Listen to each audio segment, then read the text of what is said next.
Hello అండి, welcome to మినీషా talks. ఈరోజు నేను గోధుమ రవ్వ ఉప్మాను హెల్తీగా టేస్టీగా ఎట్లా చేయాలో చెప్తాను.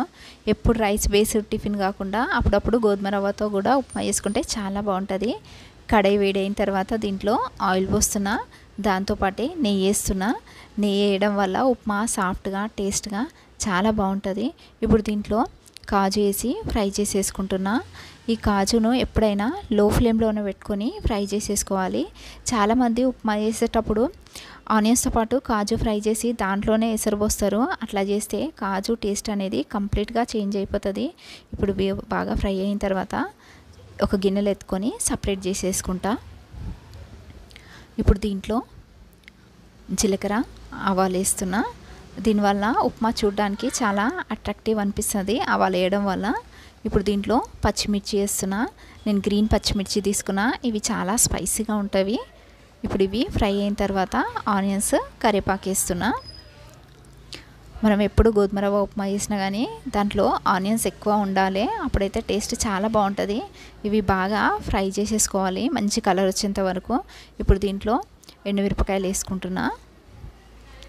ఇప్పుడు ఎండుమిరపకాయలు కూడా ఫ్రై అయిన తర్వాత దీంట్లో పసుపు, అల్లం వెల్లిగడ్డ వేస్తున్నా. ఈ పసుపు వేయడం వల్ల ఈ ఉప్మా రవ్వ కొంచెం బ్రౌన్గా ఉంటుంది కదా, పసుపు వేయడం వల్ల కొంచెం ఎల్లోయిష్ వచ్చి చూడడానికి చాలా అట్రాక్టివ్ అనిపిస్తుంది.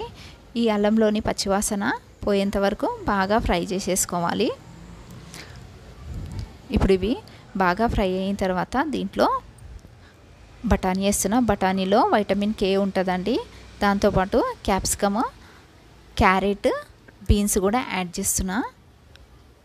ఇప్పుడు ఇవి వేసుకొని మంచిగా మిక్స్ చేసేసుకోవాలి.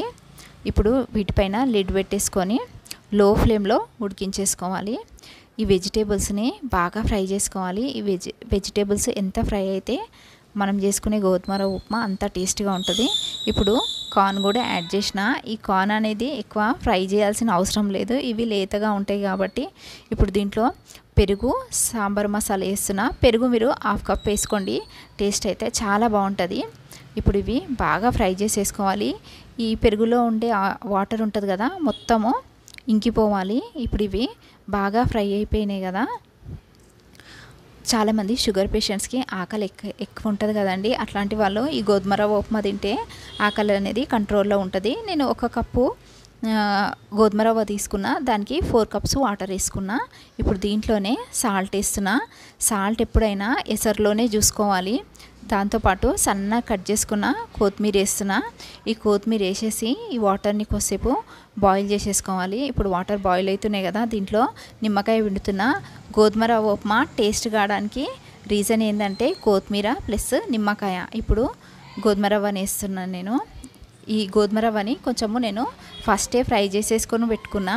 ఇప్పుడు గోధుమ రవ్వ ఉప్మా వేసుకొని బాగా మిక్స్ చేసేసుకొని లో ఫ్లేమ్లో ఉడికించుకోవాలి. మనం గోధుమ రవ్వ ఉప్మాను ఎప్పుడు చేసినా కానీ నాన్ స్టిక్ ప్యాన్లో కానీ కొంచెం కడాయి అనేది మందంగా ఉండే దాంట్లో చేసుకోవాలి. ఇప్పుడు గోధుమ రవ్వ ఉప్మా రెడీ అయిపోయింది. దీంట్లో 1 డ్రాప్ వాటర్ కూడా ఉండొద్దండి, మొత్తము పొడి పొడి అయిపోవాలి ఈ గోధుమ రవ్వ ఉప్మా. దీంట్లో అయితే ప్రోటీన్స్, ఫైబరు చాలా ఉంటాయి గోధుమ రవ్వ ఉప్మాలో. ఇవి బాగా ఫ్రై అయిపోయింది ఇప్పుడు ఈ గోధుమ రవ్వ.